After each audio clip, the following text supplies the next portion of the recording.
বিলকান্দা ২ নম্বর গ্রাম পঞ্চায়েতের দুয়ারে সরকার শিবিরে পরিদর্শনে আসলেন মন্ত্রী শোভনদেব চট্টোপাধ্যায়। মুখ্যমন্ত্রী মমতা বন্দ্যোপাধ্যায় জনমুখী বাস্তবায়িত ৩৭টি প্রকল্পে দুয়ারে সরকার পরিষেবার আবেদন গ্রহণ করা শিবিরে ব্যারাকপুর ২ নম্বর বিলকান্দা গ্রামের পঞ্চায়েতের মুড়াগাছা শিশু শিক্ষা কেন্দ্রে শুক্রবার তৃতীয় দিন শিবিরে পরিদর্শনে আসলেন রাজ্যের কৃষি ও পরিষদীয় মন্ত্রী শোভনদেব চট্টোপাধ্যায়।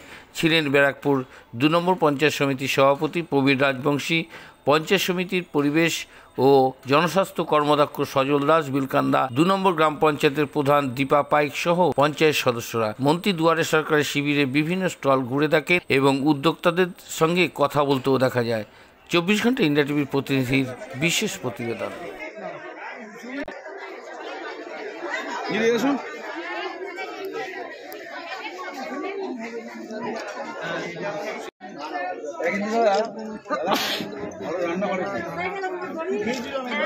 আমি খাচ্ছি না, আগের দিন খেয়েছি তো, আজকে গেলে প্রধান বলবেন। 3 দিন ধরে আমাদের ক্যাম্প চলছে। 27 তারিখ, 29 তারিখ আর 31 তারিখ আমাদের অন্তিম দিনে আমার বিলকান্দা 2 গ্রাম পঞ্চায়েত সর্বদা মানুষের পাশে আছে, মানুষের পাশে ছিল এবং ভবিষ্যতেও থাকবে। আমরা অঙ্গীকারবদ্ধ মানুষকে পরিষেবা দেওয়া।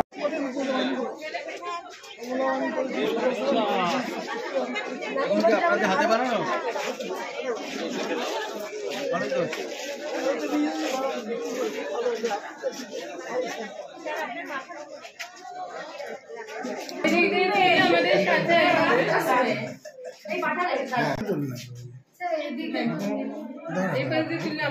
সবাই আপনাদের ডিমান্ড অর্ডার দেওয়া হবে,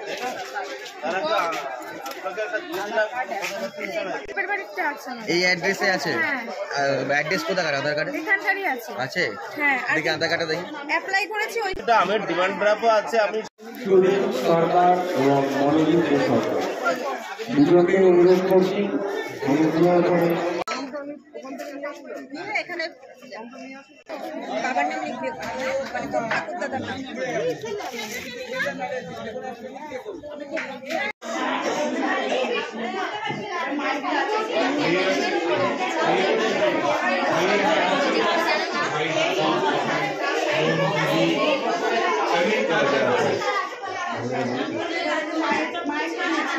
যদি আমার মনে কোনো প্রতিক্রিয়া হয় না, কিন্তু ভালোবাসি লিখতে। তাই ভালোবেসে যখন কোনো কাজ করবেন, সে ভালোবাসার মধ্যে লুকিয়ে থাকবে আপনার এনার্জি লেভেল বাড়বে আপনার, যদি আপনি আরো বেশি করে ভালোবেসে কাজ করতে পারেন। এটা সবসময় মনে রাখবেন, ভালোবেসে যখন কাজ করা যায় তখন কোনো জিনিস প্রতিবন্ধক হয় না। সত্যি তো আমার গতকাল জন্মদিন ছিল, এমন গেছে পাগল অবস্থা। আমি কিন্তু সকালবেলা উঠে নিজের পুজো আর্নিক সব সেরে চান করে চলে এসেছি কর্তায়। এরপর যাবো সিঙ্গুরে মিটিং আছে আমার, এখানে চলে যাবো। আমার ভালো লাগে, যতক্ষণ আমি বলবো ভালো লাগবে, আমি কাজ করবো আপনাদের জন্যে। আর ভোট দিয়েছেন আপনারা আমাকে কাজ করার জন্যে। একটা ভালো খবর আছে আপনাদের বলি, আমি অনেকগুলো জিনিস চেষ্টা করছি। একটা হচ্ছে যেমন জল প্রকল্পটা অনেকটাই হয়ে গেছে। আমি দীপাদের সঙ্গে কথা বলবো, একবার প্রধান উপপ্রধানকে ডাকবো শিগগিরই, যে দুটো করে যে জলের ট্যাঙ্কির ব্যবস্থা করার তার জায়গা পাওয়া গেছে কিনা সেটা নিয়ে। আর অনেক দূর এগিয়ে গেছে আমার ফায়ার ব্রিগেড স্টেশনটা, অলরেডি ডিএম এর কাছে চিঠি চলে গেছে, ডিপার্টমেন্ট থেকে পাঠিয়ে দিয়েছি, জয়েন্ট ইন্সপেকশন শুরু হয়ে যাবে শিগগিরই। বিলকান্দা আগেতে ওরা জায়গা দিয়েছিল, সেই জায়গাতে হয়তো আমাদের খড়দায় প্রথম ফায়ার ব্রিগেড স্টেশনটা হবে, চেষ্টা করছি। আর একটা জিনিস করেছি, সেটাও যদি ঈশ্বরকে ডাকুন সকলে আপনাদের জন্য খুব মঙ্গলের হবে। সেটা হলো একটা ইন্ডাস্ট্রিয়াল হাব, একটা ইন্ডাস্ট্রিয়াল এমএসএমই হাব, যেটা গভর্নমেন্ট করছে।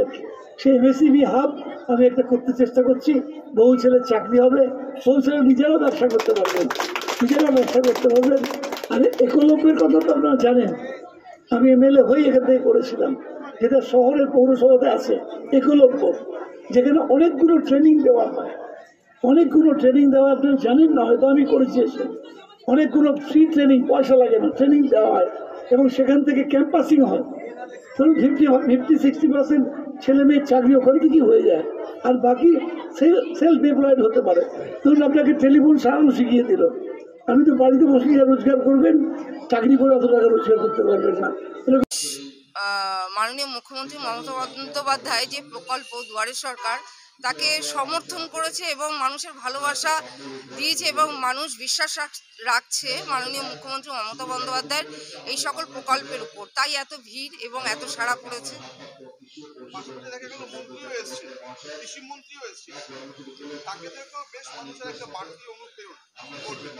খড়দা বিধানসভার বিধায়ক আমাদের মাননীয় মন্ত্রী, কৃষি ও পরিষদীয় মন্ত্রী মাননীয় শোভনদেব চট্টোপাধ্যায় আমাদের খুব কাছের এবং আমরা গর্ববোধ করি এমন একজন বিধায়ককে আমরা পেয়েছি যে কিনা প্রত্যেকটা মানুষের ডাকে সবসময় সাড়া দিয়ে ভবানীপুর থেকে খড়দায় ছুটে আসেন এবং দুয়ারে সরকারও সেটা বাইরে রাখেনি, তিনিও সেই দুয়ারে সরকারে পুরো প্রত্যেকটা টেবিলে প্রত্যেকটা মানুষের মানে প্রত্যেকটা দপ্তরের সাথে কথা বলেছে এবং যত পাবলিক পরিষেবা নিতে এসছে তাদের সাথেও কথা বলেছে।